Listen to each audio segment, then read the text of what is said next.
আসসালামু আলাইকুম রহমতুল্লাহ। আজকে খুব সতর্কমূলক একটা ভিডিও নিয়ে আসলাম। তো আপনারা ধৈর্য সহকারে পুরো ভিডিওটা দেখবেন। অনেক গুরুত্বপূর্ণ এই ভিডিওটা। তো প্রথমেই স্ক্রিনের ভিডিওটা দেখে আসেন।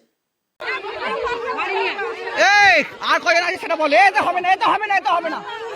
বাদাম আর বাদাম। আর কয়জন আছে সেটা বলো তাড়াতাড়ি।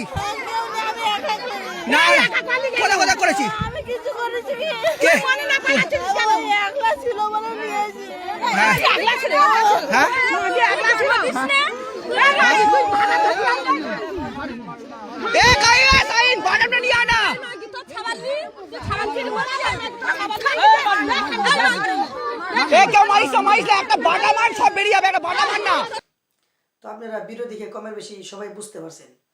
বর্তমান ফেসবুকে ঢুকলেই খালি সালা ধরা আর হুপা ধরা, সালা ধরা হুপা ধরা। মানে এক কথায় বলতে গেলে এইগুলা মানুষ দেখতে পারছেন যে পাগলের মতো দেখা যায়, কিন্তু তারা ছোট ছোট ছেলে সন্তানদেরকে তারা নিয়ে যায় বিস্কুট দিয়ে বা কোনো কিছু খাবার দিয়ে বা যে কোনো হালাতে তারা নিয়ে যায়। তাদের হলো এটা কাজ। তো আমি সমস্ত মানুষদেরকে বলতে চাই, সমস্ত গার্জেনদেরকে বলতে চাই যে আপনারা কী করবেন, নিজের ছেলে সন্তানকে হেফাজতে রাখবেন, খুব নজর রাখবেন। তাদেরকে একলা একলা বাজারে বা রাস্তায় কোনো জায়গায় একলা একলা যেতে দিবেন না। স্কুলেও একলা একলা যাইতে দিবেন না। দরকার বলে নিজে যায় স্কুলে দিয়ে আসবেন, স্কুলের থেকে নিয়ে আসবেন। হ্যাঁ, কিংবা তো মানুষের সঙ্গে পাঠিয়ে দিবেন, যেন এইরকম একলা একলা পাঠিয়ে দেন না, জানি এরকম বিপদের সম্মুখীন না হওয়া লাগে। কারণ বর্তমান অনেক জায়গা থেকে মানুষ নিয়ে যাইতেছে।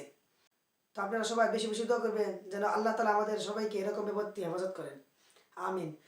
তো সবাই খুব সতর্ক হয়ে থাকবেন। আর ভিডিওটা প্রচুর পরিমাণে শেয়ার করে দিবেন, প্রচুর পরিমাণে শেয়ার করে দিবেন, জানি এমন কোনো মানুষ না থাকে জানি এরকম কাণ্ড না দেখবার জন্য। প্রচুর পরিমাণে শেয়ার করে দিবেন, জানি সবাই দেখতে পারে এবং কি নিজেকে সামলাইতে পারে, হেফাজতে রাখার জন্য চেষ্টা করে। তো সবাই প্রচুর পরিমাণে শেয়ার করে দিন। তো সবাই ভালো থাকবেন, সুস্থ থাকবেন। আসসালামু আলাইকুম ওয়া রাহমাতুল্লাহি ওয়া বারাকাতুহু।